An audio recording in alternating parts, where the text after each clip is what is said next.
Así voy a grabar. Ok, hoy día nos toca Lucas 9 y voy a usar la traducción, la nueva traducción viviente. ¿Ya?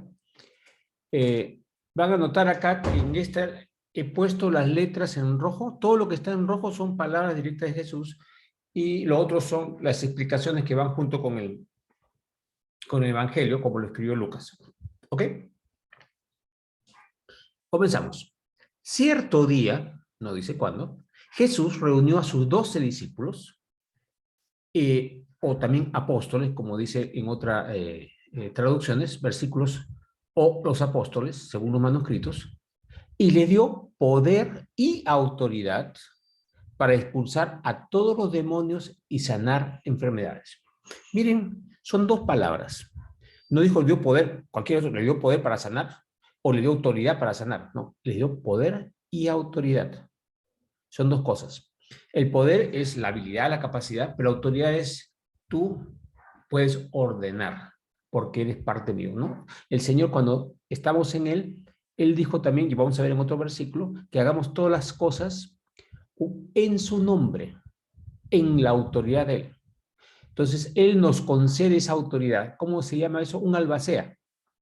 Entonces somos albacea. Otro título que tenemos es albacea de Cristo. O sea, tenemos que hacer las cosas en su nombre, como representantes suyos, en su voluntad, en su plan, ¿no? Ok.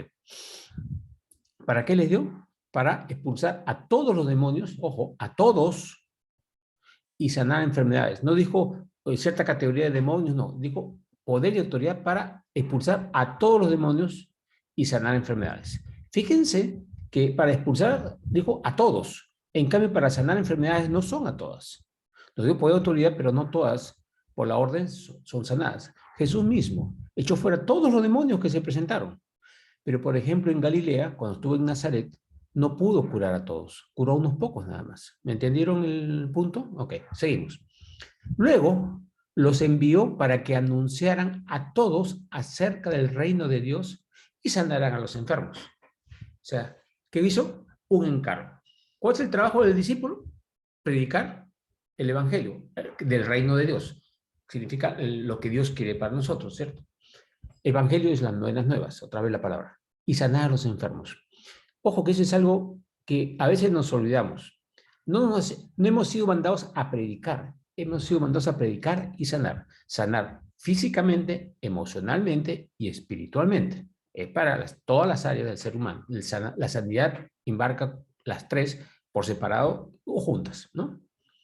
Y le dio las siguientes instrucciones. Ahí comienza la palabra de Jesús.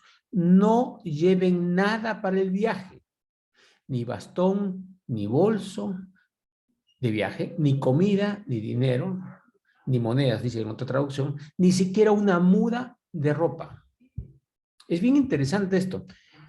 Cuando recién comenzaba el misionero hace muchos años atrás, mi primer viaje, nos compraron el pasaje y salimos a una ciudad, prácticamente sin dinero. ¿Dónde nos íbamos a alojar? ¿Dónde íbamos a almorzar? No sabemos nada y no había dinero. ¿Okay? Nos mandaron así, igualito, como mandaron a estos apóstoles. Y miren lo que dijo Jesús. Por todo lugar que vayan, quédense en la misma casa hasta salir de la ciudad. En ese momento, cuando fuimos, la primera persona que encontramos le preguntamos, ¿dónde podemos nosotros alojarnos como misioneros? Estamos hablando de Jesús. La persona se levantó y nos llevó a un hotel. Y en ese hotel habló con el administrador y el administrador automáticamente nos dio alojamiento. Nos dijo, ustedes pueden quedarse 3 días con su desayuno. De frente. Yo estaba así asombrado. ¿De dónde salió esto? Pero Jesús lo había dicho. Por todo lugar que vaya, quédense en la misma casa hasta salir de la ciudad. Y estuvimos ahí. Después voy a seguir contando los detalles de eso. Y si en algún pueblo se niegan a recibirlos, sacúdanse el polvo de los pies al salir para mostrar que abandonan a esas personas a su suerte. ¿Qué significa eso? Suena como qué feo, ¿no? Los van a dejar que les pase lo que sea. Lo que le estás diciendo es, yo te he venido a traer un mensaje, he venido un amor, estoy mostrando lo que Dios ha dicho, de paso sanando gente, pero no quieren que Dios, el mensajero de Dios que está mostrando su amor, su sanidad, su poder, no lo quieren ustedes. Entonces, cuidado, por si acaso, están rechazando a Dios. Y al rechazar a Dios van a estar a su suerte. ¿Qué significa eso a su suerte? Esa traducción suena como despreciados. No, es ¿Queremos estar en el plan de Dios o fuera del plan de Dios? ¿Se imaginan en el desierto la nube? Si estás caminando, diciendo yo voy a caminar con Dios, la nube te protege. Pero si no quiero lo de Dios, me quedo sin la nube. Pero no es Dios que te la quita la nube, es uno que decide salirse. Entonces estamos a nuestra suerte, mejor dicho, a nuestra voluntad, a nuestra independencia, a nuestras decisiones. ¿Ok? Suena feo la traducción actual, pero eso es lo que significa con respecto a la nube que le estoy contando. Bueno, y esa vez como suena ahí eso de lo difícil, la cosa es que estuvimos, era otro misionero conmigo, yo era mi primer viaje, llegamos a un montón de gente, ayudamos, oramos por gente, los conocimos, y durante todos esos 10 días nos alojaron y nos dieron de comer sin tener nosotros un solo centavo. A mí me pareció impresionante cómo Dios puede hacer eso. Y eso lo llamaban viajes de fe. O sea, si Jesús lo hizo hace 2000 años, puede seguir haciéndolos ahora. Ok, no quiero decir con eso que tienen que ser idénticos cada vez. Otras veces alguien nos ha pagado el pasaje y el viaje ya para que se aloje, y otras veces de formas diferentes, pero el Señor siempre hace de tal forma que podamos hacer su trabajo, porque Él siempre suple para su trabajo, ¿no? Porque estamos trabajando para Él. Esa es la idea. Bueno, ok. Habiéndole dado esa orden, entonces ellos comenzaron su recorrido por las aldeas para predicar la buena noticia y sanar a los enfermos. Ok, entendemos eso entonces, que Jesús le dio la orden. ¿Y qué hicieron ellos? Oye, no, pero ¿cómo se sin plata? ¿Y qué va a pasar? Obedecieron. Y al obedecer, ocurrieron los milagros. ¿Sí? Ok, se acabó ese pedacito y vamos a otro tema. Ahora está hablando de la confusión de Herodes. Este Herodes no es Herodes el que nació en la época que nació Jesús. Estamos hablando de 30 años después. Números más, números menos. Este es su hijo, que se llama Herodes Antipas, gobernante de Galilea. En otra traducción dice tetrarca de Galilea, que es verdaderamente su título, era tetrarca de Galilea. No rey, gobernante o tetrarca, así se le llamaba, un título inferior a rey. Oyó hablar de todo lo que Jesús hacía, porque estaba dándole la gran noticia, ¿no? Milagros, curaciones, sanidades, ciegos ver, demonios salirse. Era dar de comer a un montón de gente, o sea, era un espectáculo, ¿no? Se enteró, obviamente, era el gobernante de ahí, de Galilea. Entonces, ¿y qué pasó? Quedó perplejo. ¿Qué cosa es perplejo? Asombrado. Digo, ¿y esto qué es? Algunos decían que Juan el Bautista había resucitado a los muertos. Otros pensaban que Jesús era Elías o algún otro profeta levantado de los muertos. Miren cómo están hablando de resucitados, ¿ya? No están hablando de reencarnados, están hablando de resucitados, que es diferente, ¿eh? Por si acaso, porque los judíos en sí creían que iba a haber una resurrección. No la tenía muy clara, pero una resurrección. Entonces pensaban que esas señales iban a venir con el Mesías o esas épocas del Mesías. Entonces pensaban en las resurrecciones. ¿Por qué Elías? Porque Elías no había muerto. Elías decía arrebatado y se decía que un profeta iba a venir en el espíritu de Elías. Ese fue Juan el Bautista. Bueno, entonces el versículo 9, Herodes decía, decapité a Juan. Así que, ¿quién es este hombre de quien oigo tantas historias? Y siguió tratando de ver a Jesús. No lo vio hasta cuando Jesús fue entregado a los romanos. Ahí tuvo una oportunidad de hablar con él. Pero durante todo ese tiempo jamás pudo verlo a Jesús. No sé por qué, planes de Dios, pero fíjense, ¿por qué Herodes, que era un tetrarca, que era alguien que mandó matar a Juan, tomó la mujer de su hermano, y por eso las cosas que hacía y todo, o sea, no es que era una persona dulce, amable, buscando a Dios, no para nada, ¿correcto? Era una persona que tenía muchas cosas negativas, pero a pesar de eso, las señales que hacía Jesús lo llamaban, quiero conocerlo.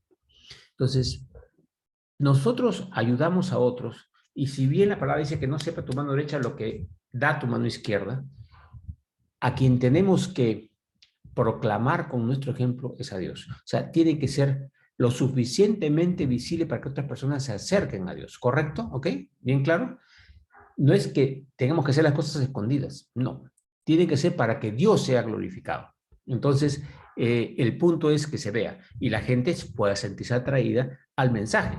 Si nosotros decimos, oye, qué milagro, qué bien se te ve, ¿qué pasó? Es que Dios me hizo un milagro. Entonces, contar esas cosas y compartir esas cosas hace que la gente se acerque a Dios, ¿sí? Es importante, entonces, la manifestación y que se note, no para nuestra gloria, no para eso, sino para que Dios sea glorificado. ¿Ok? Seguimos. Jesús alimenta a 5,000. Cuando los apóstoles regresaron de ese viaje, le contaron a Jesús todo lo que habían hecho. En otros capítulos y en otros evangelios hablan de que estaban gozosos de los milagros, de las curaciones, de los demonios que habían hecho. O sea, le contaron a Jesús todo lo que habían hecho. Acá no cuentan esos detalles en este evangelio de Lucas. Luego, o sea, una vez que le contaron esto, él se retiró con ellos sin llamar la atención a la ciudad de Bethsaida. Jesús sabía que había momentos en que había que descansar, momentos en que había que orar, momentos que había que aquietarse. Trabajas, pero también no era que todo el día, 24 horas, estás trabajando. No, hay un tiempo para descansar, un tiempo para comer, un tiempo para predicar. Como dice la Biblia en Eclesiastés, hay un tiempo para todo bajo el sol, en la creación de Dios, ¿no? Entonces, se retiró con ellos sin llamar atención, o sea, escondidito un poco, porque si salían a la luz, todo el mundo decía, ¡ay, estos son los que hacen los milagros! Entonces los perseguían, obviamente, ¿no? O sea, salieron en silencio a ciudad de Bethsaida. Pero, dice ahí, las multitudes descubrieron a dónde iba y lo siguieron. Jesús los recibió. O sea, si ya te encontraron, ya pues a dar la palabra. Los recibió y les enseñó acerca del reino de Dios y sanó a los que estaban enfermos. Siempre las dos cosas, la prédica y las sanidades, los milagros. ¿Ok? Siempre las dos cosas juntas, las señales. O sea, no estoy diciendo yo estoy hablando nada más, sino pueden ver el poder de Dios en mí. No porque yo sea grande, sino porque Dios es grande. ¿Ok? Al atardecer de ese día, los 12 discípulos se le acercaron, o sea, se habían acercado a todo el grupo y Jesús atendió a la gente y lo dejó descansando a sus apóstoles y sus discípulos. Entonces, terminando eso, los 12 apóstoles, los 12 discípulos se le acercaron y le dijeron, despide las multitudes para que puedan conseguir comida y encontrar alojamiento para la noche en las aldeas y granjas cercanas. En este lugar alejado no hay nada para comer. ¿Ok? Era un hecho evidente, había una cantidad de gente enorme, no había comida, entonces, ¿qué hacemos con ellos, no? Y Jesús le dijo, denle ustedes de comer. Y esto suena, oye, pero olvidemos, ya sabemos del milagro, pero en ese momento, imagínate, ¿qué estás hablando, Jesús?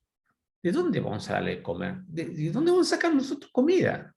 Todavía no ha hecho el milagro Jesús, pues. Pero cuando dice, Jesús te dice, dale de comer haz tal cosa, nuestra actitud es, oye, pero Señor, eso no se puede hacer. No, Señor, ¿cómo quieres que lo haga? No como que raro, no, sino es, si tú me lo mandas es porque se puede hacer. Y si se puede hacer, tú tienes que decirme cómo. Yo nunca lo he hecho, así que no sé. Tengo que decir algo, tengo que ir a una parte. Entonces, ¿cómo, no? Entonces, lo curioso ahí, ¿qué dijeron los apóstoles? Lo que sabemos hacer. Lo único que tenemos son 5 panes y 2 pescados, le respondieron. ¿O esperas que vayamos y compremos suficiente comida para toda esta gente? O sea, ¿eso es lo que quieres? Me estás diciendo, dale de comer, pero lo que tenemos es poquito, ¿o quieres que vayamos y compremos? Pues había alrededor de 5,000 hombres allí, 5,000 hombres más mujeres y niños, estamos hablando de más de 10,000 personas. Ir a comprar por esa cantidad en esa época, cuando no había carros, ni camionetas, ni carro, ¿no? Imagínate, es toda una hazaña ir a diferentes pueblos, porque no vas a conseguir, no es que había un supermercado que te vendía ni el mercado mayorista, no, era todo un trabajazo hacer eso. Y difícil, logística, todas las cosas, ¿no? Entonces, no tenía sentido. En otra de los evangelios dice, ni con 100 denarios nos alcanza para comprar a todos estos. 100 denarios significa el sueldo de una persona por 100 días, ¿no? Entonces, 300 denarios, perdón. Y por 300 denarios. O sea, ¿cómo conseguían para esa cantidad de gente? Y Jesús le responde, dígales que se sienten en grupos de unos 50 cada uno. Ok, vamos bien, ¿eh? Primero viene la orden. Lo correcto es, ¿cómo lo hacemos? Entonces ahí responde Jesús. Primero es, en vez de decirle, uy, no tenemos, vamos a hacer tal cosa, es, ¿cómo quieres que lo hagamos? Y Jesús le dice, dile que se sienten. Primera orden. Entonces, ¿qué hicieron los apóstoles? Entonces todos se sentaron. Y ahí entra la parte divina, lo que nosotros no podemos hacer, aunque ahora podemos hacerlo en el nombre de Jesús. Jesús tomó los 5 panes y los 2 pescados, miró hacia el cielo y los bendijo. Ok, miró hacia el cielo. ¿Dónde está el cielo? ¿Arriba? ¿Abajo? Depende de dónde estás en la tierra, ¿no? Miró hacia el cielo es una expresión que en vez de, no es que tienes que levantar los ojos directamente hacia arriba, sino es, dejo de mirar las circunstancias fijas y miro la parte celestial. Porque los cielos es absolutamente todas partes. ¿Dónde está Dios? ¿En el tercer cielo, en el segundo cielo, en el primer cielo, en atrás, abajo, arriba? No, está en todas partes. Entonces nuestro asunto es mirar hacia el mundo espiritual. O sea, Señor, en este mundo no se puede, pero tú sí puedes, ¿no? Miró hacia el cielo y los bendijo. ¿Qué bendijo? Las personas no, bendijo los 5 panes y los 2 pescados. Los bendijo. Porque iban a ser los instrumentos para que Dios los use. O sea, los bendijo. ¿Qué cosa es bendecir? Es limpiar. Los limpio y les saco la naturaleza normal que tienen para convertir la naturaleza para que suceda el milagro. Por eso los bendijo. Ok, ya no son ¿cómo se llama? Del mundo, pertenecen ahora al otro mundo que no podemos ver nosotros, al cielo, digamos, en esa cosa, que no es un lugar, es un estado, ¿no? Luego, a medida que partía los panes en trozos, se los daba a los discípulos junto con los pescados para que los distribuyeran entre la gente. Interesante, partió el pan, pero no los pescados. Los pescados los puso para que la gente vaya sacando. Algo hace Dios, algo hacemos nosotros, ¿no? Todos comieron cuanto quisieron. En otra traducción dice, hasta que se saciaron, o sea, hasta que estaban llenos. Y después los discípulos juntaron 12 canastas con lo que sobró. ¿Cuántos tenían? 5 panes, ni una canasta. ¿Y cuántos? 2 pescados, ni una, o sea, entre 2 ni una canasta. Entonces comenzaron con algo y terminaron con mucho más de lo que había comenzado. ¿Sí? O sea, cuando tú das algo para Dios, eso va a multiplicarse de alguna forma, pero a ti no te va a ser quitado eso, sino que te es aumentado, solamente por entregarlo. ¿Ok? Miren qué interesante el concepto. Es otra cosa que tenemos que ver. No tenemos que tener miedo a dar, porque cada vez que damos, el Señor multiplica. ¿Cómo es ese versículo? Dad y se os dará. Medida buena, apretada, remecida y rebosando darán sobre vuestro regazo, porque con la misma medida con que medís, os volverán a medir. ¿No? Ok. Ahí se acabó ese milagro, esas cosas. Y ahora dice otra parte. Cierto día, Jesús se alejó de las multitudes para orar a solas. Como siempre, hay un momento para el trabajo y otra cosa es para el momento ya uno personal con Dios, sin distracciones. Uno puede estar orando mientras está teniendo gente, por supuesto, y hay que estar orando para mantener, Señora, dame qué cosa significa esto, cómo lo ayudo. Entonces estás hablando con Él. Pero una cosa es tu relación personal, ¿no? Es como, puedes estar con tu esposa delante de tu montón de amigos, pero puedes pasar un momento especial en que conversan, que hablan, que se dan cariño, etcétera, etcétera, ¿no? Ese momento especial con Dios, para orar a solas. Solo estaban con Él sus discípulos y les preguntó, o sea, no tanto lío y eso, y les preguntó, ¿quién dice la gente que soy? ¿Qué han escuchado ustedes de la que la gente está diciendo?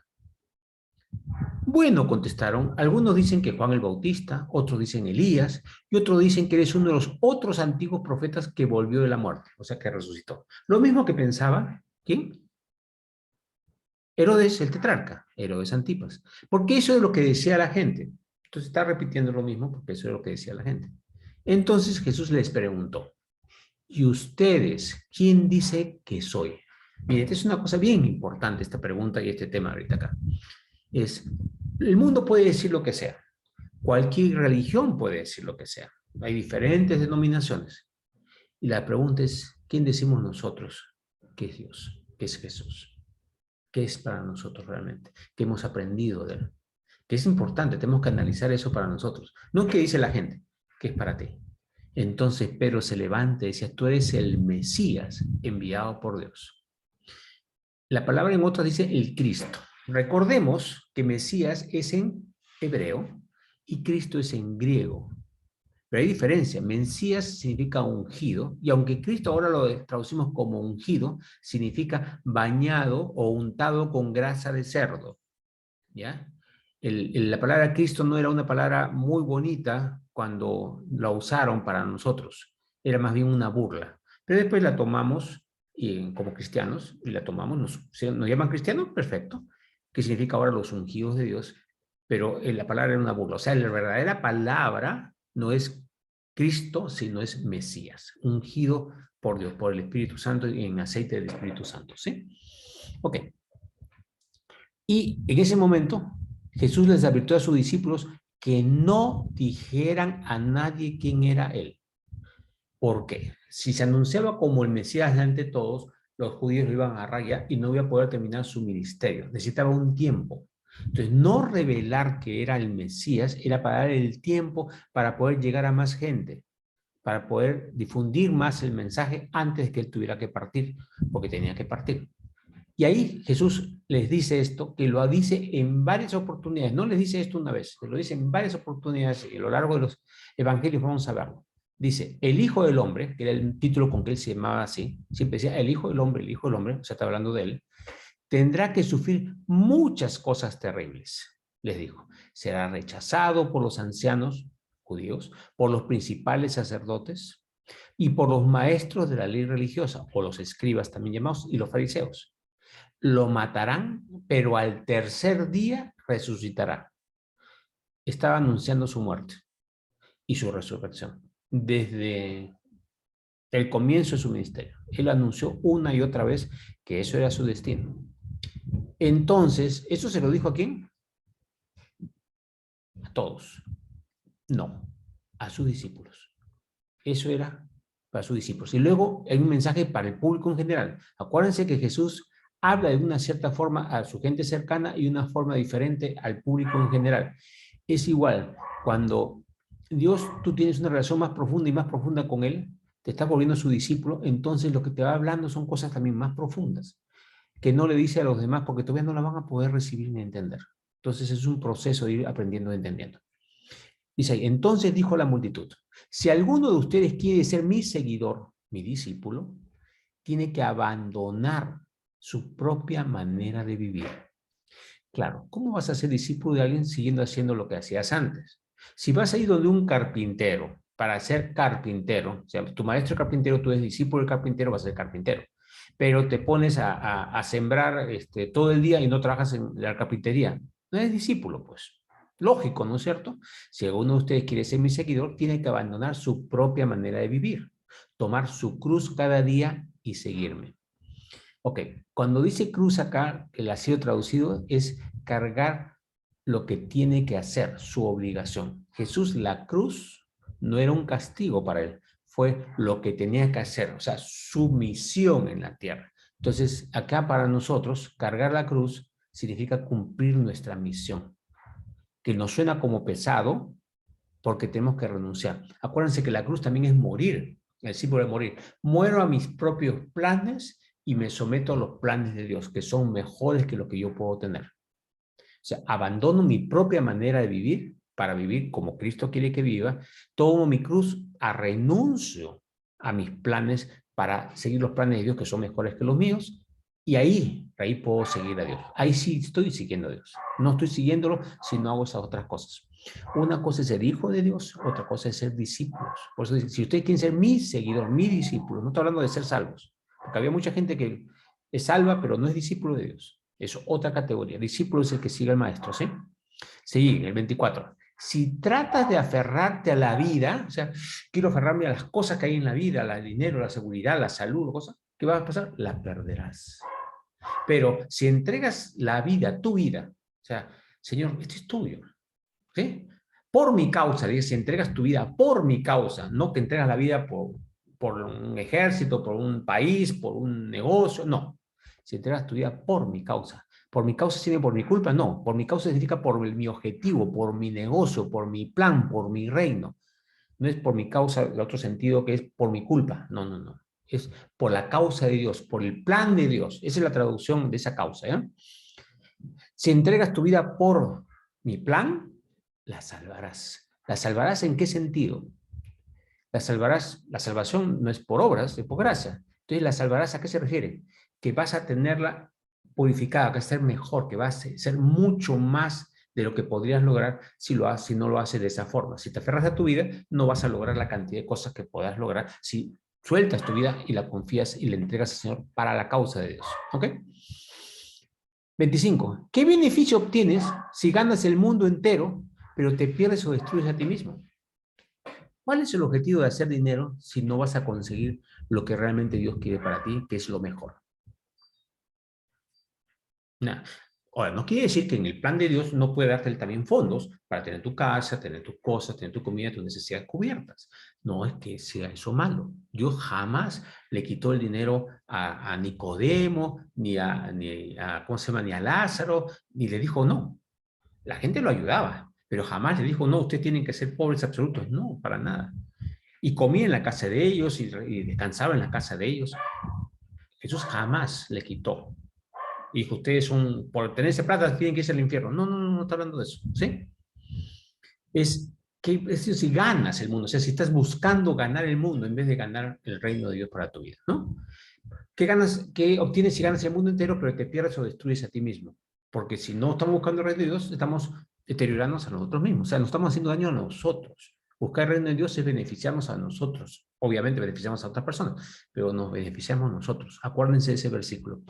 Es necesario que el que se acerca a Dios crea que éste existe, que le hay, y que es galardonador de los que le buscan, premiador de los que están detrás de él. ¿Ok? 26. Si alguien se avergüenza de mí, de mi mensaje, el Hijo del Hombre se avergonzará de esa persona cuando regrese en su gloria y en la gloria del Padre y de los santos ángeles. No dice que te va a mandar al infierno, dice que se va a avergonzar de ti. O sea, si tú eres hijo de tu padre y no reconoces que eres hijo de tu padre, qué vergüenza, ¿no? Para tu padre, oye, mi hijo no me reconoce a mí. El asunto es, si ya tenemos a nuestro Padre Celestial, conocemos su palabra, sabemos lo que quiere, y nos encontramos en una situación y dicen, no, aquí, ¿qué van a hablar de mí? Que pienso en Dios y que creo en Dios, me van a considerar tonto, esa cosa, me estoy avergonzando de él. Dios va a decir, hijo, con todo lo que te he dado, y encima no me quisiste defender a mí, que sabes que soy lo mejor de lo mejor, por la opinión de algunas personas, a eso se refiere con avergonzarse. ¿Ya? Les digo la verdad, y acá comienza, esta es una cosa difícil de entender. Algunos de los que están aquí ahora no morirán sin antes ver el reino de Dios. Entonces alguna gente dice, oye, no morirán hasta ver el reino de Dios. Entonces decían, como el reino de Dios todavía no ha venido a la tierra, ellos están viviendo en secreto, ¿no? Pero vamos a ver qué cosa quiso decir. Y justo lo menciona con la transfiguración. Cerca de 8 días después, Jesús llevó a Pedro, a Juan y a Santiago, que decía, algunos de los que están aquí, llevó esos tres, a Pedro, a Juan y a Santiago. Juan y Santiago son hermanos. A una montaña para orar. Y mientras oraba, la apariencia de su rostro se transformó y su ropa se volvió blanca, resplandeciente. ¿Qué estaban viendo los apóstoles?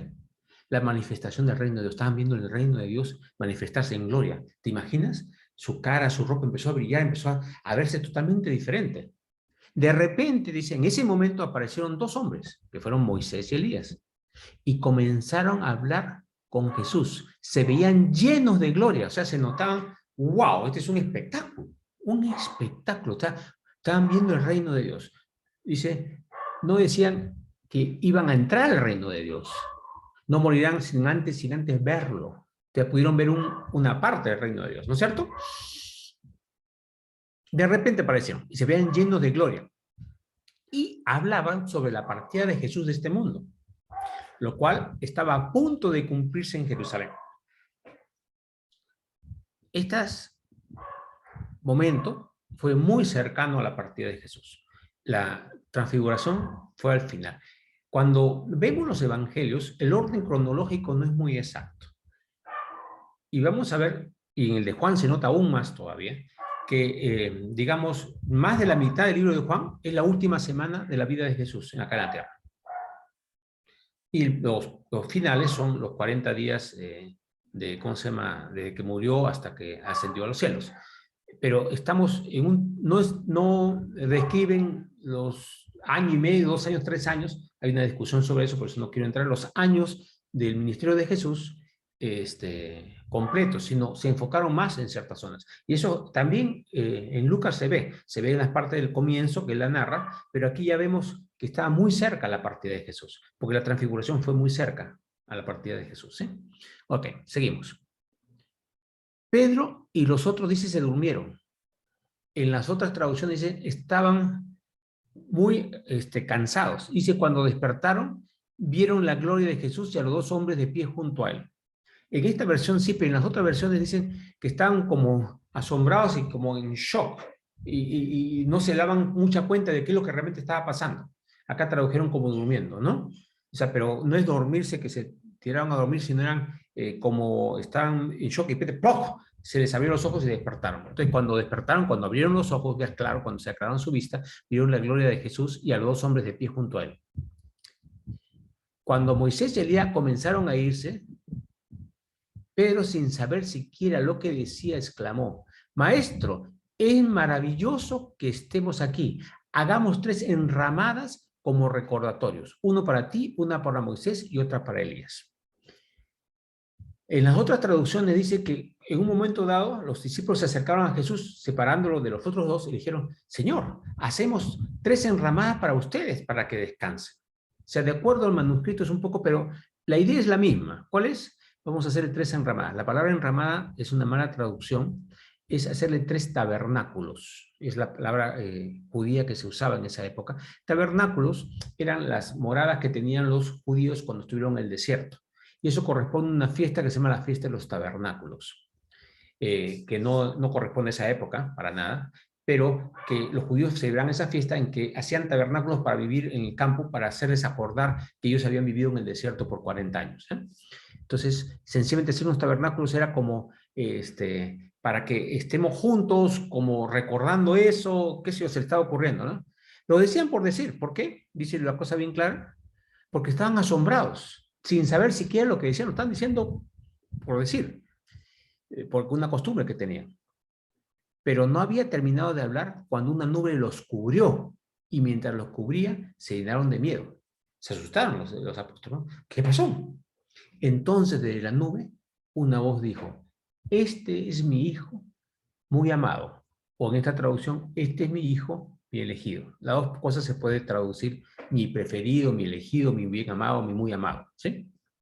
Y le dice: escúchenlo a él. O sea, Dios Padre habla en medio de la nube y le dice a los 3 apóstoles que estaban ahí: escúchenlo a él, porque este es mi hijo, mi elegido, mi muy amado. Cuando la voz terminó de hablar, Jesús estaba allí solo. En aquel tiempo no le contaron a nadie lo que había visto. Y Jesús le dijo: no le cuenten esto a nadie, por si acaso. Entonces, que también no está en la traducción, pero en otra traducción sí está. Mismo él les encargó que no se lo dijeran a nadie. Todavía. Pero que lo guardaran para manifestarlo como después para todo el resto de sus discípulos. Ok, al día siguiente de este espectáculo en que se cumplió lo que Jesús había dicho, que iban a ver el reino de Dios, al día siguiente, después que bajaron del monte, una gran multitud salió al encuentro de Jesús. El asunto era que Jesús era muy visible, muy visible. Entonces, todo el mundo lo buscaba. Acuérdense que en un momento dado lo quisieron hacer rey, como daba de comer, querían convertirlo en una autoridad. Y eso es lo que más odiaban los fariseos, porque lo seguían, tenía una multitud. O sea, un fariseo iba por un lado unos cuantos a los discípulos, pero él lo seguía multitudes, ¿no? O sea, fue algo muy notorio. Un hombre de la multitud le exclamó y dijo: Maestro, te suplico que veas a mi hijo, el único que tengo. Un espíritu maligno sigue apoderándose de él, haciéndolo gritar. Le causa tales convulsiones que echa espuma por la boca, lo sacude violentamente y casi nunca lo deja en paz. Le supliqué a tus discípulos que expulsaran ese espíritu, pero no pudieron hacerlo. ¿Ok? Entonces,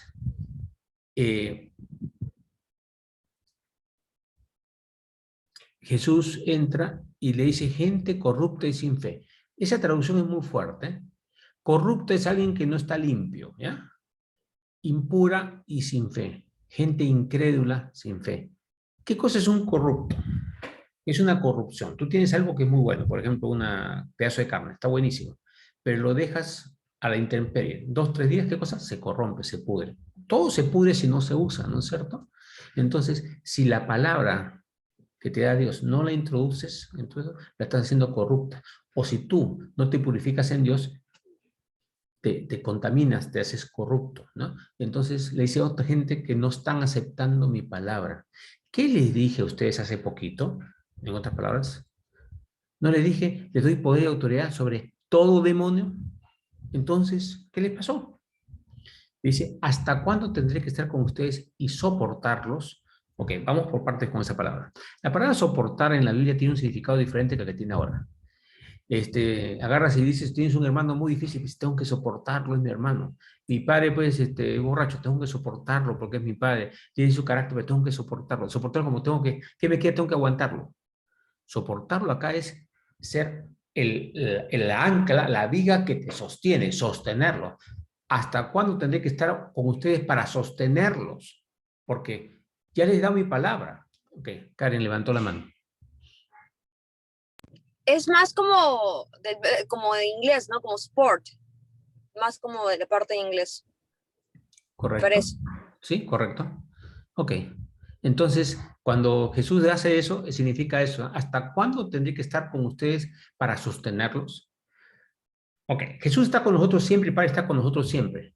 Pero la idea es, si Él me dice que coma esa manzana, porque eso es lo que me va a curar mi estómago, ¿qué tengo que hacer? Comerme la manzana, pues. Cuando no quiero, no es que a mí no me gusta la manzana, a mí me gusta la pera. Hijo, lo que te va a curar es la manzana, cómela. Pero bueno, nos ponemos tercos y no queremos.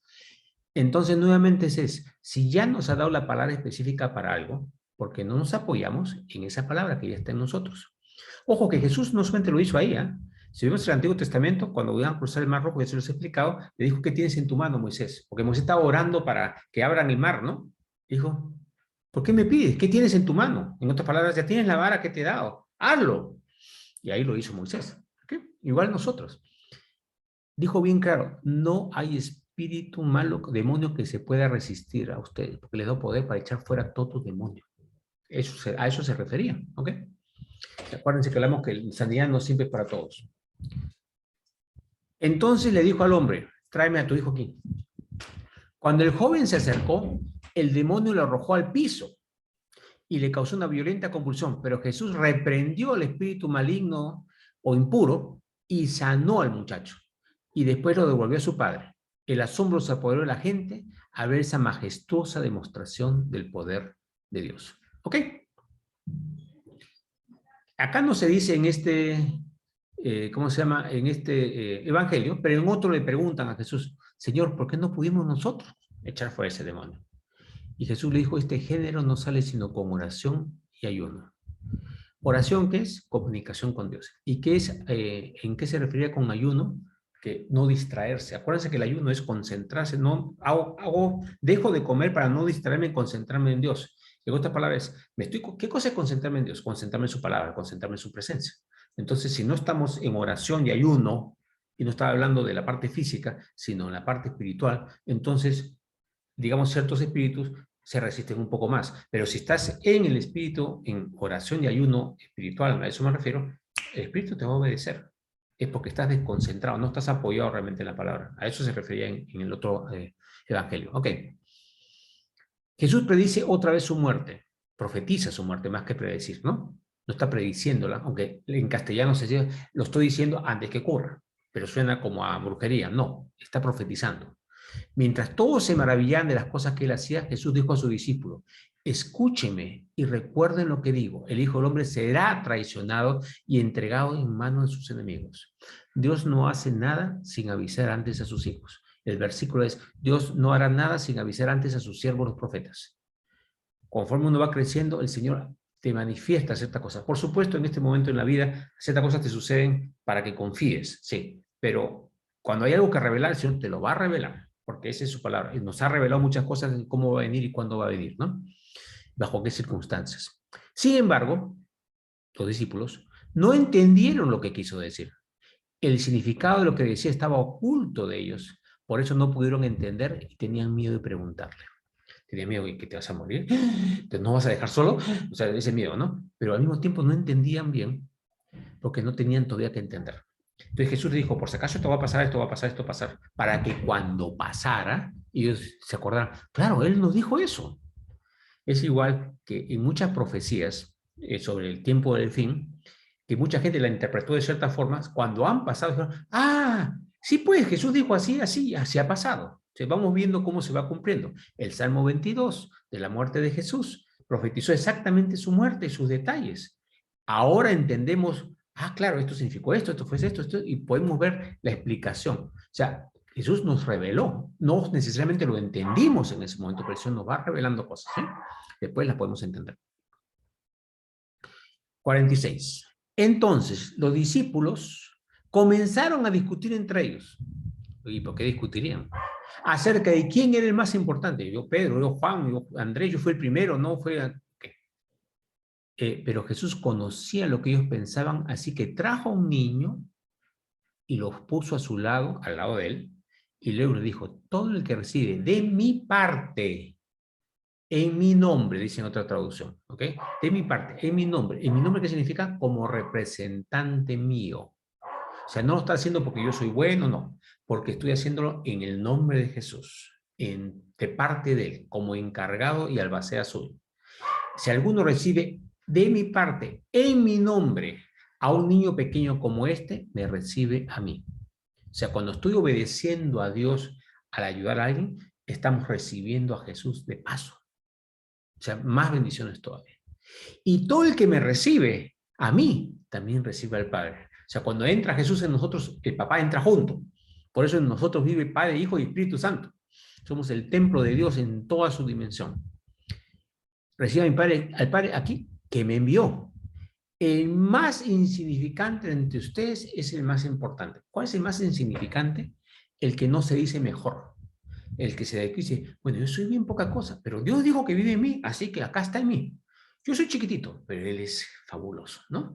Eso es lo que significa humildad. ¿Ya? Ok. Uso del nombre de Jesús. Juan le dijo a Jesús, Juan, no el Bautista, Juan el apóstol, Maestro, vimos a alguien usar tu nombre para expulsar demonios, pero le dijimos que no lo hiciera porque no pertenece a nuestro grupo. Hemos escuchado ahora eso muchas veces. No, este no es adventista, este no es pentecostal, este no es mormón, este no es testigo de Jehová, este no es carismático, este no es católico. Entonces, la cosa que está haciendo debe estar con el demonio. He escuchado eso muchas veces. Y miren lo que Dios dijo. Jesús le dijo, no lo detengan. ¿Qué estaba haciendo esa persona? Echando demonios en nombre de Jesús, no en el nombre de él, en el nombre de Jesús. Jesús dijo tal cosa y en su nombre yo te ordeno, espíritu, que salgas. No en mi nombre, en el nombre de Jesús. Y Jesús dijo, no lo detengan. Todo el que no está en contra de ustedes está a su favor. Todo el que no está en contra de nosotros está a nuestro favor. O sea, todo el que está proclamando mi nombre, dice el nombre de Jesús, Yeshua, el que está proclamando su nombre y usando su nombre para limpiar, para curar, para ayudar, no lo detengamos. Por más que pueda estar enseñando cosas equivocadas por otro lado, pero si está tratando de amar en el nombre de Jesús, no lo detengamos porque no está en contra de nosotros, está a nuestro favor. ¿Y por qué es nuestro favor de nuestra denominación? No, es a favor de la familia de Dios, de la iglesia, porque todos somos iglesia. ¿Sí? Miren la hermosura de las palabras de Jesús ahí. Ok, y cuando se acercaba el tiempo de ascender al cielo, o sea, se estaba acercando el momento en que Jesús iba a morir y pasar, ¿no?, al reino celestial, o sea, al reino de los cielos, Jesús salió con determinación hacia Jerusalén. Estamos en el capítulo 9, ¿eh? Todavía falta un montón. Pero esas son las partes finales, pues nada más. Como le dije, más está enfocado en la parte final de su ministerio que en su parte de inicio, que ya le hemos acabado en los primeros 8 capítulos. Cuando se acercaba el tiempo de ascender al cielo, Jesús salió con determinación a Jerusalén. Y eso es importante. Yo salgo determinado a hacer el papel que Dios quiere. Si se ve difícil, con más determinación. Si es el plan de Dios, acá estoy. En vez de decir, uy, qué peligroso va a ser. No, no, no, no. Si Dios me lo manda, Dios va a suplir. Dios va a hacer las cosas que sean necesarias. Entonces, ¿qué hizo? Envió mensajeros por delante a una aldea de Samaria para que se hicieran los preparativos para su llegada. O sea, mando gente para que no haya dificultad, porque somos un montón, ¿no? Obviamente hay que planificar también. Pero los habitantes de la aldea no recibieron a Jesús porque iba camino a Jerusalén. Ok, las otras traducciones dicen que los judíos que acompañaban a sus discípulos y apóstoles venían vestidos como para ir a Jerusalén. O sea, cuando era una fiesta, la fiesta de la Pascua o cualquier fiesta judía, que es la fiesta de la Pascua que se acercaba, se vestían de cierta forma como diciendo estoy peregrinando a Jerusalén. Los samaritanos eran enemigos de los judíos. Entonces, como estaban vestidos como para honrar a Jerusalén en vez de honrar a su religión de ellos, no los quisieron recibir. ¿Ok? Porque iban camino a Jerusalén. Cuando Santiago y Juan vieron eso, le dijeron a Jesús, Señor, ¿quieres que hagamos bajar fuego del cielo para que los consuma estos indignos? En esta traducción dicen así, ¿no? Para que los consuma como Elías hizo con los falsos profetas, en otra traducción. Entonces Jesús se volvió a ellos y los reprendió. Así que, y los reprendió de la siguiente manera, diciendo, ustedes no se dan cuenta de cómo es su corazón, pues el Hijo del Hombre no vino a destruir vidas, sino a salvarlas. ¿Ok? No vino a destruir vidas, sino a salvarlas. ¿Cómo nosotros podemos reaccionar ante alguien que peca? Este es un pecador, asesinado a alguien, ya matémonos al patíbulo, cortemos la cabeza. Dios quiere que cada persona se salve, sin excepción. No quiere decir que tenemos que dejarlo libre para que mate a otro. No, no, no, no estamos hablando de eso. Pero estamos diciendo que tenemos que poner una situación que proteja a los demás, pero al mismo tiempo tratar de llegar a esa persona, porque Dios no quiere destruir a nadie. Importantísimo. Dios no quiere destruir a nadie. Quiere que todos se salven. ¿Ok? Así que siguieron de largo hacia otro pueblo. Mientras caminaban, ya ahorita ya terminamos con este capítulo, alguien le dijo a Jesús, Señor, te seguiré a cualquier lugar que vayas. ¿Se acuerdan cuando Pedro dijo, Señor, jamás te voy a negar? Y Jesús le respondió, en vez de decirle, gracias, Dios te bendiga, acá, gracias por seguirme, no, dijo, los zorros tienen cuevas donde vivir y los pájaros tienen nidos, pero el Hijo del Hombre no tiene ni siquiera un lugar donde recostar la cabeza. Interesante, es acá como yo te voy a seguir porque voy a estar bien, voy a estar protegido. No, no, no, tú me vas a seguir porque sabes que el plan de Dios es amor y maravilloso y quieres seguir el plan de Dios. Porque la diferencia es por qué lo estoy siguiendo. Puedes decir a cualquier lugar que vayas, pero Jesús está hablando del corazón. No es para que tengas una casa más grande, que tengas tal ropa, tal carro, tal ministerio importante. No. Porque dice, el Hijo del Hombre no tiene ni siquiera un lugar donde recostar la cabeza. O sea, no es por las posesiones, ni por la figuración, sino por el corazón. ¿Ya? Y dijo a otro, ven y sígueme. El hombre aceptó, pero dijo, Señor, sí te voy a seguir, pero deja primero que regrese a mi casa y entierre a mi padre. Que se le había muerto papá ese día. No. Está diciendo, mira, mi papá tiene sus años. Te voy a seguir, pero cuando mi papá ya fallezca, o sea, cuando mi papá fallezca, ahí yo te voy a seguir. Cuando pase otra cosa, ahí te voy a seguir. Y Jesús le dijo, deje que los muertos espirituales entierren a sus propios muertos. Tú ven y sígueme. Y tú, en esta traducción dice, debes ir y predicar acerca del reino de Dios. ¿Cuándo debemos seguir a Jesús? En el momento que lo recibimos, desde el comienzo. Entonces, la idea es, muchas veces he escuchado esto, ¿no? Sí, pues no, yo estoy haciendo esa cosa, oye, ¿por qué? Cuando era católico jovencito, ¿y tú por qué no vas a misa? No, ya cuando yo sea mayor, cuando ya mis hijos, porque ahora hay que divertirse, que la fiesta, que la viaje, que no sé cuándo, ya cuando sea mayor voy a ir a misa, pues sí, y voy a ir a misa todos los días todavía, ¿no? O sea, ya voy a servir a Dios. Y obviamente no es ir a misa a servir a Dios, ¿no es cierto? Es amar y hacer todas las cosas que tenemos que estudiar su palabra, leer, orar, etcétera, etcétera, todo lo que sabemos que es seguir a Dios. Pero siempre lo posponemos. Cuando debemos decir, oye, ya soy soldado de Cristo, ya estoy en su reino, ya estoy en su iglesia, soy parte de su familia. Entonces, ¿cuándo? Eso. Deja que los muertos, y acá está hablando, no era para su padre, aunque en este caso sí, es los muertos son los que no están viviendo en Cristo.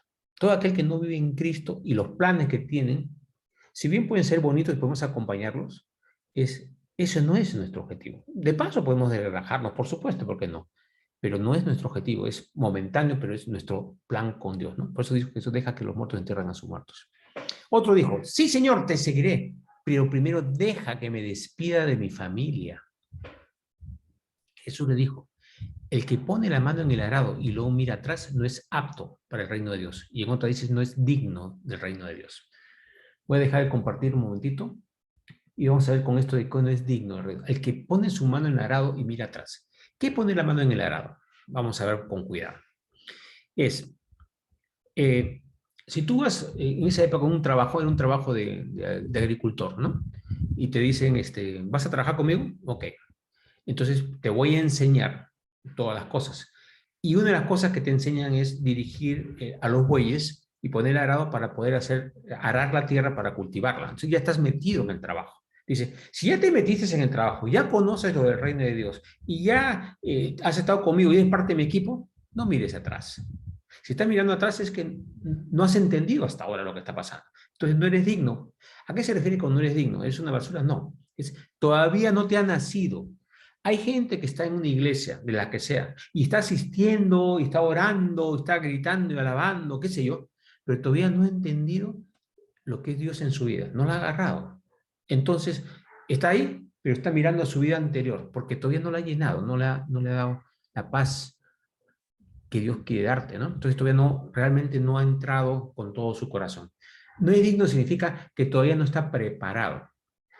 No es dignidad que es un cochino que no sirve para nada, que hay que botar a la basura. No está hablando de eso, ¿ya? La traducción a digno eh, le hemos malinterpretado en esa traducción.